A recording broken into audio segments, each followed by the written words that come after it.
Guys, we're about to do a video on Palantir. In it, we get very technical with numbers on options and financials. It will sound overwhelming, but trust me, it just takes practice and repetition. So please follow along.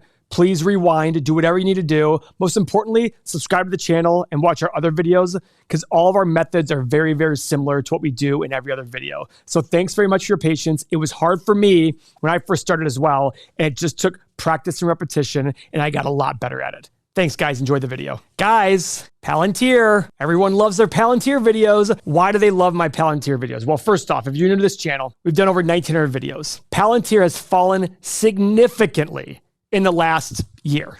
Let's check it out right now. So what does Palantir do? In a very high level area, they help corporations and governments use data to make decisions that are really plaguing them, whatever they may be. I'm sure it's involved in counterterrorism, in terms of finding the best users for things, whatever it is. They're very big on customizing software to be able to analyze the data that a company has, okay? Data is everything. As we get bigger and bigger in terms of our globalization, and as people get more and more connected, data will be all the more important. Palantir was founded by a guy I respect immensely, Peter Thiel. He's the guy who invested in Facebook to start. He's the guy who invested in eBay and PayPal. He is a brilliant, brilliant man. Now, he is a crypto lover, but because he's very big on decentralization of currency. I won't get into that right now, but Palantir has now had 8 quarters in a row of free cash flow. They're starting to turn the corner where they're no longer operating on this startup kind of mentality. They've been around since 2003, but look at the stock price, kids. Back in February of 2021, which was the peak of ARK, which is the peak of a lot of these big companies, it was at $39. But in January of 2021, it hit an all-time high of $45 intraday. The 50-week low is $6.44. It is currently at $8.14. All right, so let's look at the 8 pillars. Not enough data. So this is why this is very interesting to me. This is a very young company. We don't have 5 years of data. I usually avoid those. However, I will say that Palantir has become very interesting to me because of the income statement. Look at this revenue jump. 190, a billion, 1.4, 1.4. Now, it is stabilized. However, their recent reports, Mo? I was going to say, and because of the cash flow statement. The cash flow statement has really helped out a lot. Yeah. They've gone cash flow positive, but they're growing their government and commercial. But most importantly, their commercial business increased by over 50% from the last year to this year. Yeah, I think it was nearly 54%. That is incredible. Yeah. Now, this is a company that's generating cash flow by the quarter. Let's look at their income statement by the quarter. So right here, revenue. This last quarter was 477. The same quarter was 392. Look at these jumps. Big, big jumps. Now, their net income hasn't translated yet. They're still losing money. But remember, guys, this is not exactly a company that I'd be interested in, usually. However, with the free cash flow coming in and then seeing that glimmer of hope at 8 quarters in a row of free cash flow. I will say this. Outside of last quarter, this loss of about $180 million, it's pretty consistent losses. It's not getting worse and worse and worse, which is something to be happy about. We see a lot of these companies that are these newer companies, and they lose more and more money as time goes on. Yes, and that is a positive. Yeah, it's not the best thing in the world, but it's a positive. No, it's not. And they're expected, so here are analyst expectations, expected to make $1.63 in the next 4 or 5 years. So let's say that happens. And remember, analysts tend to be a little aggressive. Let's say you sign just a 15 times multiple. What does that make this? This makes this about a $25 stock. It's currently at $8. It could triple. Now, again, is that going to happen? I don't know. But look at the revenue growth numbers. I do believe that Palantir is in an industry run by a great person, a visionary that has a lot of potential. This could be a multi-bagger. However, just like every investment, every great company isn't necessarily a great investment. It all depends on what you pay. So with Palantir, even with Palantir, I had to be very cautious to say, listen, they're still showing net income losses. We're still entering a world of potential global recession. Yep. They are expanding very quickly abroad, including the US. So they're still expanding a lot. And there's still a lot of potential in the company. I hear they're moving a lot into the UK right now. Are they? Yep. Great. So let's look at the one metric that I really like a lot to look at when it comes to software businesses. Price to sales. Now, it's 9.2, which is a little on the high side, but they have a lot of growth potential. Analysts expect, according to analysts again, revenue growth numbers of over 20% a year for the next 5 years. Look at a company like Microsoft. Microsoft's price to sales ratio is about 9, but I do think Microsoft's overpriced. So let's say it should be about 6. Well, Palantir has a lot more growth potential than Microsoft. So maybe they can justify 8 or 9, which takes them to where they're at today. Again, this is all part of the art of investing. We don't know what Palantir is really worth. The one thing I do like about them also, this is the big thing I love about Palantir. So you look at Palantir, it's a $16.87 billion company, but look at their enterprise value, 15.4. This means taking out their debt versus their cash, they actually would give you extra money back upon buying the company because there's more cash than debt. They had $2.4 billion more in cash than debt. That's a huge, actually they had zero debt. Did they have zero debt? I think they said. Especially for a new company like this, a growing company like this. Absolutely. You don't see that a lot. Practically zero debt. Not zero exactly, but $243 million in long-term liabilities. That's what I like to see. Software businesses that keep debt low because they're spitting off so much cash. Look at this gross margin, by the way. It's almost 80%. Their gross margin is 78.6%. Microsoft's like 68%. This is crazy. They do big contracts. When they contract with a company, they're charging 5, 10, 20, 30, 40, 50 million dollars to contract with these companies and countries. This is an incredible number. So what can this company grow to? I don't know. But if I can get a better understanding of their net income, which I think I can, everything else screams overpriced. But the stock has fallen to the point where it's starting to make a little bit of sense. So what am I going to do? So behind me is an options chain for Palantir. If you're new to the channel and you like what you see so far, please subscribe because you're going to learn a ton.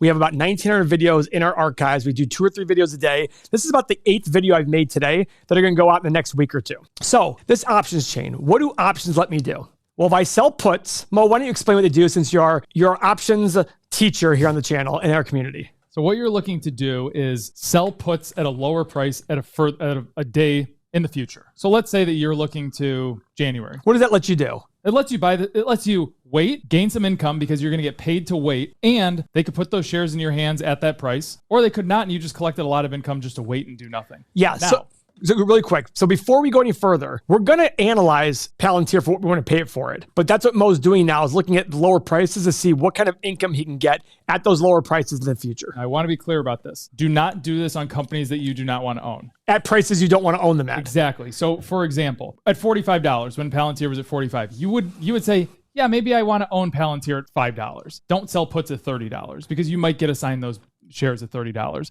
Also, if you don't want to own a company like Peloton, don't go do it on there just because the premium's attractive. Do it on companies that you really want to own at prices you want to own them at. Correct. That's a very big thing. Everybody we know who gets into trouble selling puts is because they sell puts just for the income. The way you make money in puts is you sell them on companies that you want at prices you want. You want to sit there and go, great, the stock fell. I got to sign those shares. That's what you want, right? So what system you use doesn't matter. On our software, we are working on a way to get options pricing in here, but for right now, it's not going to be there.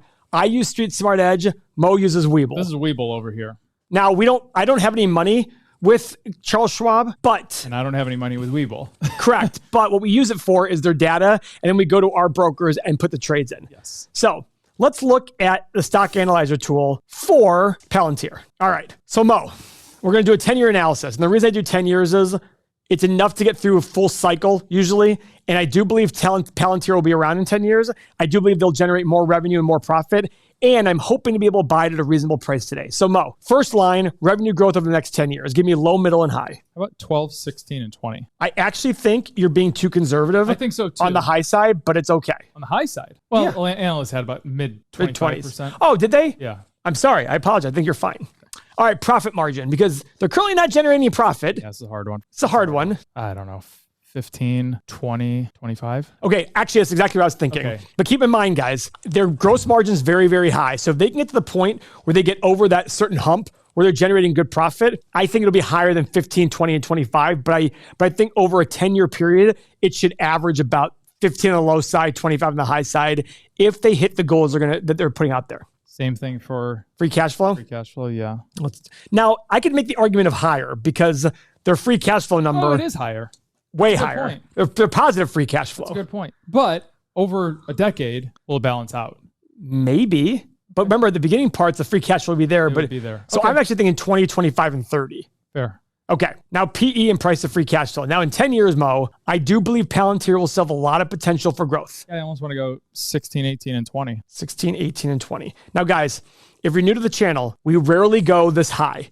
The reason we are is in 10 years, Palantir will still be a young company that still has a lot of growth potential. with the world getting bigger and bigger and bigger and their ability to provide services for that world getting larger and the pie will get larger, I'm okay giving them a premium on their PE and price of free cash flow. And that's what we're going to do. The same thing for PE and price of free cash flow. Now, desired annual return. Guys, this is about margin of safety. The more unknowns we have and the more aggressive we are with our assumptions, the higher desired annual return. Mo, do you think this company is out of the clear in terms of worrying about? No. I almost want to go 17 and a half, 20, 22 and a half.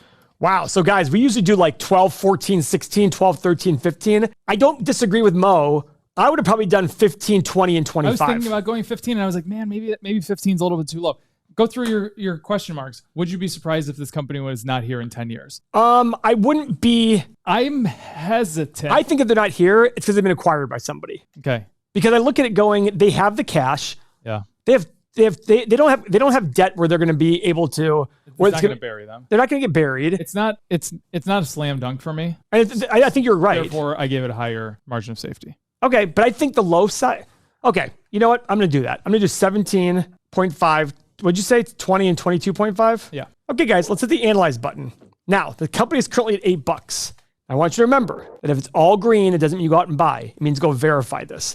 And stay with me after you see the numbers here. The reason being is I'm going to show you the income I can make selling puts at the prices I want to sell it for. So scroll down. All right. A low price of about 3, high price of between 550 and 7, middle price of 375 to 467. All right.